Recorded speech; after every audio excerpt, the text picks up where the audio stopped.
बिस्मिल्लाहिर्रहमानिर्रहीम। इय्याका नअबुदु व इय्याका नस्तईन। मैं आज मुखातिब हूँ बिलखुसूस लंदन में रहने वाले तमाम पाकिस्तानियों से और बिलअमूम यूनाइटेड किंगडम के तमाम पाकिस्तानियों से। आपसे गुजारिश है कि 3 नवंबर बरोज इतवार 2 बजे 10 डाउनिंग स्ट्रीट में रिलीज इमरान खान के हवाले से एक प्रोटेस्ट का एहतमाम किया गया है। मैं ये तवक्को करता हूँ कि आप तमाम ख़वातीन व हज़रात, बच्चे, बूढ़े, बुजुर्ग, फैमिलीज, ग्रुप्स, नौजवान, आप सब इस प्रोटेस्ट में शामिल होंगे।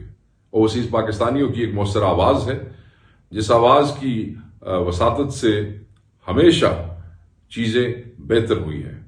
हमें तवक्को है कि आप बढ़ चढ़ के इस पुरअमन एहतजाज में हिस्सा लेंगे और आपकी आवाज़ जो है वो पूरी दुनिया में गूंजेगी और आपकी इस आवाज़ से जो असर होगा वो पखान की रिहाई के लिए आपका हिस्सा होगा।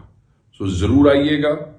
3 नवंबर को हमारे जितने मुहतमिम हैं, जो मुंतज़िम हैं, वो सब आपका इंतज़ार करेंगे और मुझे तवक्को है कि आप खान को मायूस नहीं करेंगे और एक बड़ी तादाद में वहाँ पे मौजूद होंगे। इंशाअल्लाह ताला हमारे दोस्त जो हैं वो ये तवक्को करते हैं कि आपके आने से इस एहतजाज में बेहतरी आएगी, आपके आने से यह एहतजाज भरपूर होगा और आपकी भरपूर शिरकत की तवक्को है। Thank you very much.